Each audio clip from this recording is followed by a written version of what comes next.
स्पष्टीकरण। राम शब्द से व्यक्ति विशेष का बोध हो रहा है तथा यमुना आगरा शब्द से विशेष स्थान का बोध हो रहा है। एवं दीपावली, हंसना, रोना, इन तीनों शब्दों से भाव का बोध हो रहा है।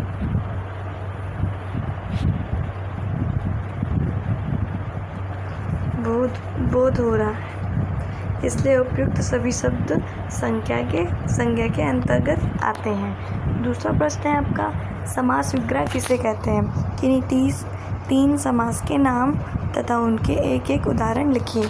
तो समास का अर्थ संक्षेप में 2 या 3 शब्दों को मिलाकर एक करना ही समास है। मतलब जो भी छोटी चीज़ को 2 या 3 शब्दों को मिलाकर एक करना ही समास होता है। उदाहरण, विद्यालय, माता पिता, रोग, पीड़ित, यथाशक्ति आदि समासिक शब्द हैं। रोग से पीड़ित शब्द समास होने के बाद संक्षिप्त होकर रोग पीड़ित बन जाता है, किंतु इनके अर्थ में कोई भी परिवर्तन नहीं होता। इस प्रकार 2 या 2 से अधिक शब्दों से बने शब्द को समास कहते हैं। समास होने के बाद परस्पर मिले हुए पद समासिक पद या समस्त पद कहलाते हैं। समासिक पद को अलग अलग करने को समास विग्रह कहा जाता है। उदाहरण, मेघनाद का विग्रह हुआ।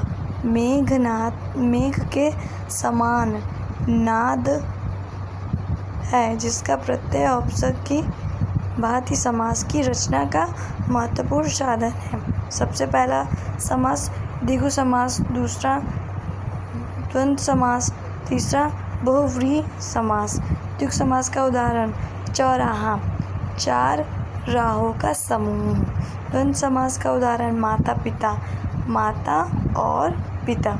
बहुव्रीहि समास का उदाहरण, नीलकंठ मीन्स बराबर नीला है कंठ जिसका, शिव।